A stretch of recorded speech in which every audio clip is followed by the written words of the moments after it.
My childhood, I was terrorized, man. My old man never called me by a name ever. And the only time he ever talked to me was when he was yelling at me or beating me. Let's fucking go!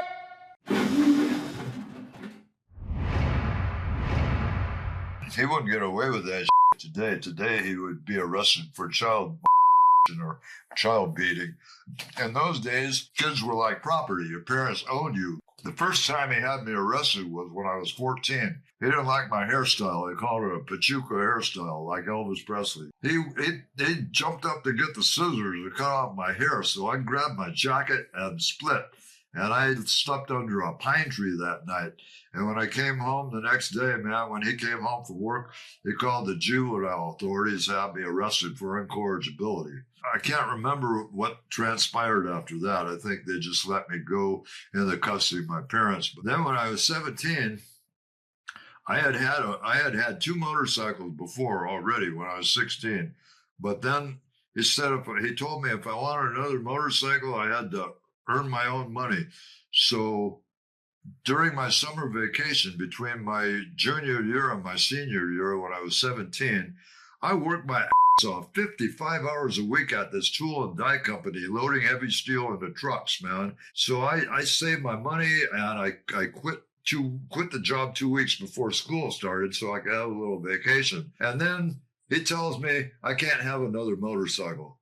After doing all this shit and earning all my money and everything, and he tells me I can't have another motorcycle. So I went out and bought a 1953 BSA 650 twin, and I kept it at a friend's house. So every time I wanted to ride it, he would ride it. I'd call him up and he'd ride it around the corner. I'd meet him around the corner. One Sunday, he was going to come over on my bike and meet me around the corner.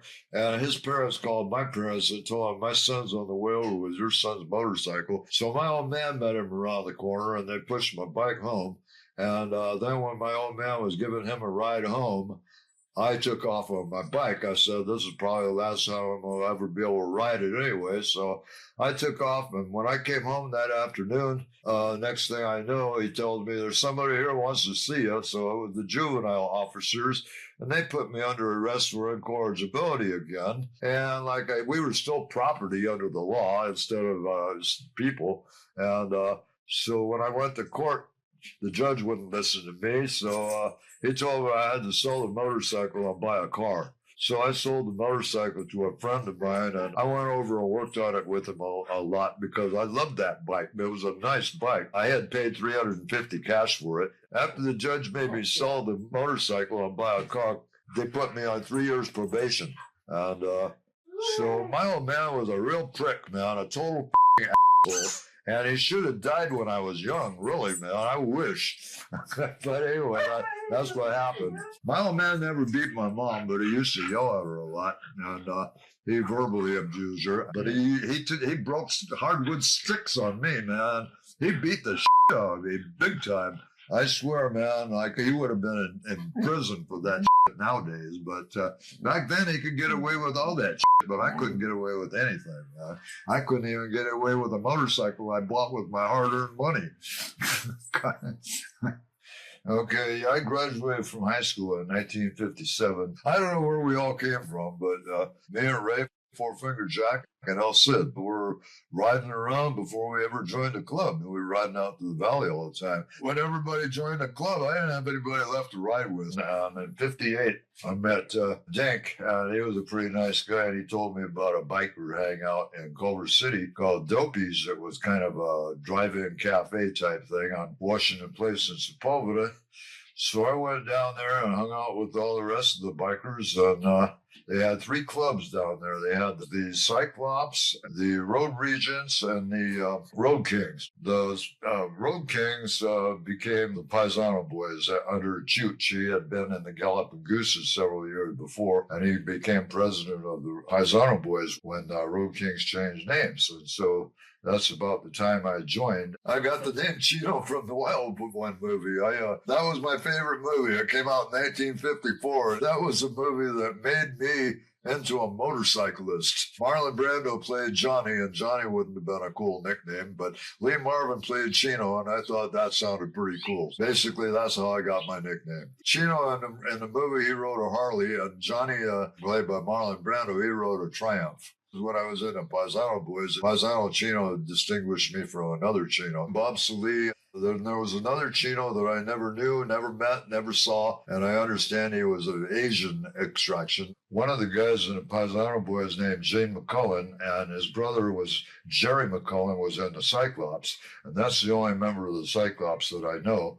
And the road regents, Earl Finn was president, and Johnny Orvis, and I don't know too many of the other ones. So the Hells Angels, the SoCal Hells Angels, hung out at Mamie's, was a cafe, a 24-hour cafe. So then I hung around with them guys for a while, and then I bought a Harley from one of them, Johnny Stark, and it was a pretty nice bike. The Straight Satans, the Galapagos, and the Hells Angels expressed interest in me, but I ended up joining the SoCal Angels because I knew more people in that club. There was Frank Vines, there was Porky, there was Ray Bentley, there was Silverio Aguirre, there was a SoCal Angel named Meatball, there was Wally Gould, there was Bert Gold and Four Finger Jack, and Wee Eddie Palmer. Now, Wee Eddie became my brother-in-law, and my sister got 2 kids by him. He had been in the Angels before, too, when Vic Betancourt was president. Well, I didn't know Vic that good, but we hung around Mamie's, and I thought he was pretty cool. He wouldn't back down from anybody. He ruled the Angel with an iron hand, man. And so I joined the Angels, and they made me secretary-treasurer, and I was in for about a year between 62 and 63. When I quit the Angels, well, okay, when I was at the last club meeting of our SoCal Angels, it was some bar in LA, and we had a club meeting there, and 3 of the San Bernardino Angels there, Buzzard, Doug, and Popeye, they were there at our meeting. And they were accusing me of being at the Saucy Dog a week before and hearing some people bad-mouthing the Hells Angels. And Ray is the only one that stuck up for me after all these so-called brothers. Ray stuck up and said that I wasn't privy to it. I didn't hear anything like that. He said I was in the Saucy Dog all the time. But they wouldn't believe me since I had saved Bert's bike from them stealing it a while before. They hated my guts. Me and I think Ray and Bert and I think maybe Four Finger Jack. We were at this apartment in Culver City. Our bikes were parked on the street out front. So I went out there to check my bike for something, and Bert's bike was gone, man. So I jumped on my bike and rode around to the alley. And at first I ran it and told them Bert's bike's gone, man. So they came out and ran around the other end of the alley, and we caught these 3 old Purdue Angel in the center of the alley, man. They say, oh, we didn't know it was the Angel's bike, and that's total bullshit. They know exactly what they were doing, man. And it was Doug and Popeye and Buzzard, man. The same 3. That's why they hated my guts, because I saved Bert's bike from them ripping it out. So we kept the bike, and so they wanted to fight me at the next 1%er meeting. These 3 assholes from Purdue called me poop butt and all kinds of shit, and not a goddamn person from my club stuck up for me except for Ray Bentley, man. He was the best dude in the club. So during that week, I quit the Angels, because who wants to fight 3 Angels for no reason at all? I wasn't going to get my ass stomped on by 3 assholes in the Purdue Angels for no reason at all. Then Bert got down on me later on, because when I was secretary-treasurer and got several sets of new colors made, he wanted to piss on my colors. I would have had to put that jacket on and get in my 56 holes all soaked with piss and get it all over in my car, and that's total bullshit, man, as far as I'm concerned. So I wouldn't let him do it. So he wanted to fight me. Well, we didn't fight, but he hated my guts ever since. And even after I saved his bike, I wouldn't let him piss on my colors for another reason. Though some people think it's cool, man, I think it degrades the club's colors, man. I think that's bullshit. I think that's degrading to the club, man, when you piss on somebody's colors. Now, I think it's bullshit. Bert became an asshole to me at that particular moment when he wanted to piss on my colors and wanted to fight me because I wouldn't let him do it. And so he definitely wouldn't stick up for me at that last meeting I was at either, because he became president of the club by that time. And I don't know why, because he was a total asshole. Ray thought so too. You know, they say, as brotherhood, one for all and all for one, but it looks to me like it's every man for himself, basically.